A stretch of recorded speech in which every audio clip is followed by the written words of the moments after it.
का बेस क्या था, कुछ एक्सपेरिमेंट्स थे जो उसने कोऑर्डिनेशन कंपाउंड्स को लेकर के किए थे, और इसने जो मेनली कोऑर्डिनेशन कंपाउंड लिए वो लिए कोबाल्ट क्लोराइड और अमोनिया लिए।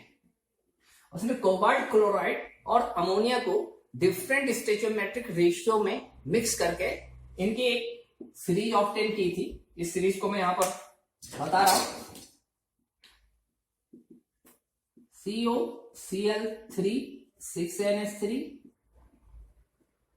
Second COCl3 5NH3, third COCl3 4NH3, और फोर्थ भी इसी का एक आइसोमर ऑब्टेन किया COCl3 4NH3। और उसने पाया कि इनके डिफरेंट कलर्स ऑब्टेन होते हैं, ये येलो कलर में, ये पर्पल कलर में, ये ग्रीन कलर में, और ये वायलेट कलर में उसने ऑब्टेन किया। अब उसने इन कोऑर्डिनेशन कंपाउंड्स को मिक्सअप किया with excess of AgNO3। AgNO3 के एक्वा सॉल्यूशन के एक्सेस अमाउंट के साथ जब उसने ट्रीट किया तो उसे ऑब्टेन हुए 3 मोल AgCl पहले वाले कंपाउंड से, पहले वाले कोऑर्डिनेशन कंपाउंड से। दूसरे वाले कोऑर्डिनेशन कंपाउंड से उसे 3 मोल मिले,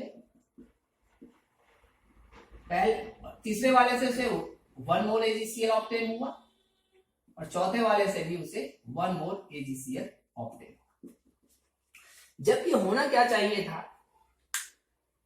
इनके मॉलिक्यूलर फॉर्मूलाज को देखने से ये लग रहा है कि पहला वाला भी 3 Cl नेगेटिव देगा, दूसरा वाला भी 3 Cl नेगेटिव देगा, तीसरा वाला भी 3 Cl नेगेटिव देगा, चौथा वाला भी 3 Cl नेगेटिव देगा।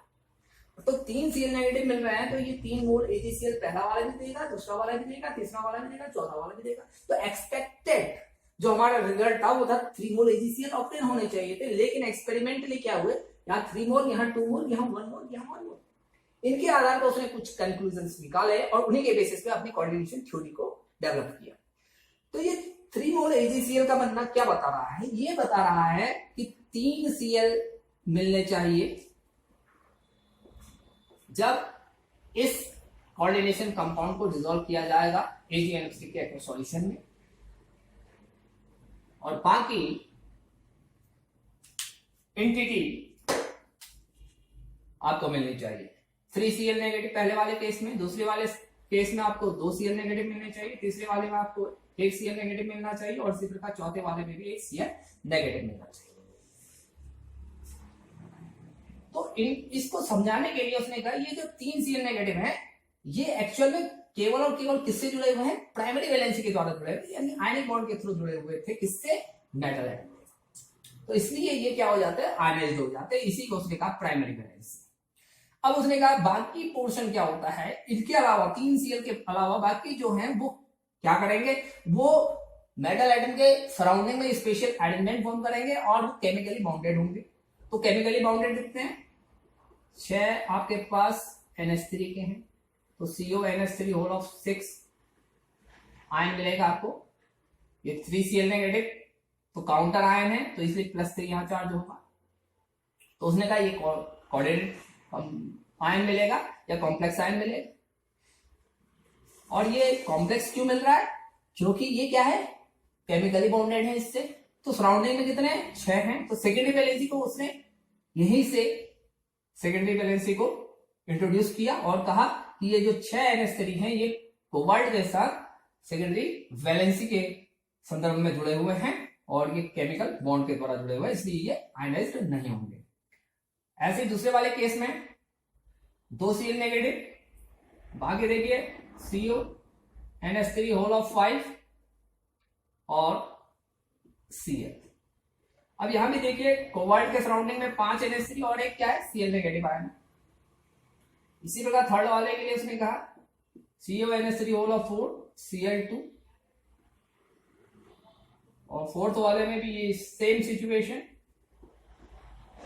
और यहाँ चार्ज आप देखिए 2 नेगेटिव तो +2, 1 नेगेटिव तो +1, और यहाँ पर भी +1। तो इस तरीके से उसने यही से कॉन्सेप्ट दिया कि मेटल एटम की दो तरीके की वैलेंसी होती है, प्राइमरी वैलेंसी और सेकेंडरी वैलेंसी। और प्राइमरी वैलेंसी को सेटिस्फाई करते हैं हमारे नेगेटिवली चार्ज आयंस, और नेगेटिवली चार्ज आयंस केवल प्राइमरी वैलेंसी को ही सेटिस्फाई करते हैं ऐसा नहीं है, उसने कहा सेकेंडरी वैलेंसी को भी ये सेटिस्फाई कर सकते हैं। और जो सेकेंडरी वैलेंसी को सेटिस्फाई करने वाले नेगेटिवली चार्ज आयंस है वो अनायनाइज्ड रहेंगे, उसने इसको इंक्लूड किया था, इसीलिए ये वाला Cl अनायनाइज्ड है। ये प्राइमरी वैलेंसी को भी सेटिस्फाई कर रहा है और सेकेंडरी को भी सेटिस्फाई कर रहा है। तो यहां पर ये समझना जरूरी है, ये दो Cl ऐसे हैं जो प्राइमरी और सेकेंडरी दोनों वैलेंसी को सेटिस्फाई कर रहे हैं, जबकि ये वाला केवल प्राइमरी वैलेंसी को सेटिस्फाई कर रहा है, इसलिए आयनाइज्ड हो रहा है। तो इन्हीं एक्सपेरिमेंट्स के बेसिस पर उसने अपनी कोऑर्डिनेशन थ्योरी दी थी। अब आइए इस पे बेस्ड एक क्वेश्चन करते हैं जिससे ये थ्योरी से आप सेकेंडरी वैलेंसी को कितना समझे हैं ये क्लियर हो पाए। तो चलिए लेते हैं प्रॉब्लम।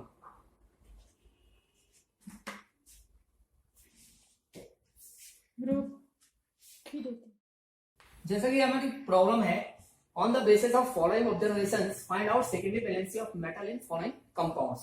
हमें कुछ कंपाउंड्स दिए हुए हैं, उनके मॉलिक्यूलर फॉर्मूलाज दिए हुए हैं, और हमें बताया गया है कि जब इन्हें एक्सेस ऑफ AgNO3 के साथ मिक्सअप किया जाता है तो पर मोल कितने मोल AgCl के एज ए प्रेसिपिटेट अवक्षेप के रूप में आपको मिलेंगे।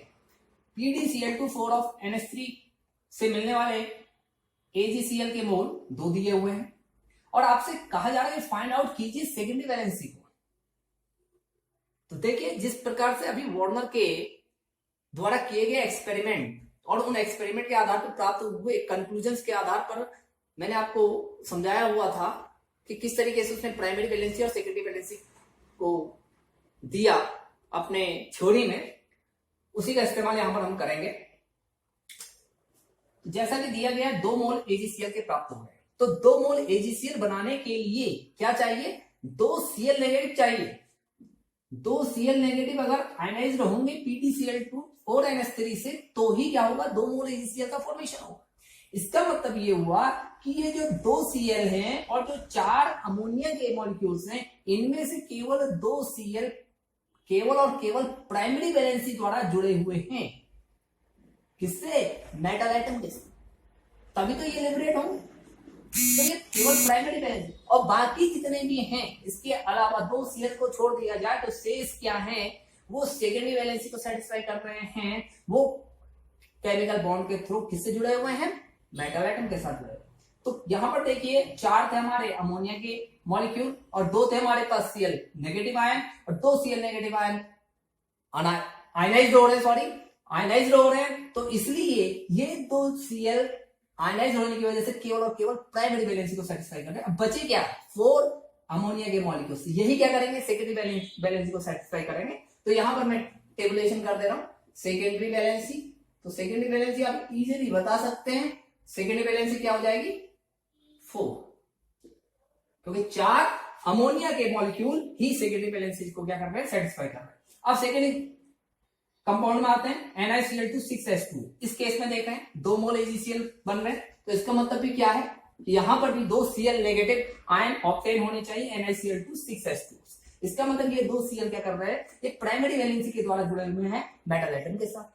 तो जब ये 2 Cl प्राइमरी वैलेंसी के द्वारा जुड़े हुए हैं तो बचे क्या, 6 आपके पास वाटर मॉलिक्यूल बचे, जो कि कैसे कनेक्टेड होंगे, Ni के साथ सेकेंडरी वैलेंसी के द्वारा। तो इसलिए सेकेंडरी वैलेंसी क्या हो गई, 6 हो गई।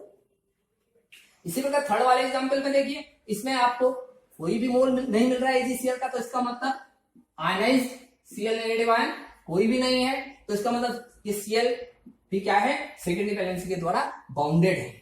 तो ये 2 Cl हो गए और 2 HCl के मॉलिक्यूल हो गए, यानी कुल मिलाकर के 4 क्या हैं, Pt के द्वारा सेकेंडरी वैलेंसी को सेटिस्फाई करने के लिए जुड़े हुए हैं, सेकेंडरी वैलेंसी द्वारा जुड़े हुए हैं Pt के साथ। तो इसलिए सेकेंडरी वैलेंसी क्या हो, 4। इसी प्रकार देखिए लास्ट वाला एग्जांपल PtCl2 2NH3। इसमें भी देखिए कोई Cl आपका आयनाइज नहीं हो रहा है, इसका मतलब ये 2 के 2 Cl और ये 2 के 2 अमोनिया कैसे बाउंडेड है, सेकेंडरी वैलेंसी द्वारा बाउंडेड है। किसके साथ, Pt के साथ केमिकल बॉन्ड बना रहे हैं। तो इसलिए सेकेंडरी वैलेंसी क्या हो गई, 2 + 2 = 4। आई होप अब आप किसी भी कंपाउंड में इस तरीके के रिजल्ट दिए जाने पर आइडेंटिफाई कर सकते हैं सेकेंडरी वैलेंसी को। तो यहीं पर हम अपना टॉपिक समाप्त करते हैं। इससे रिलेटेड प्रॉब्लम्स को कीजिए और इस पर अपने नोट्स तैयार कीजिए।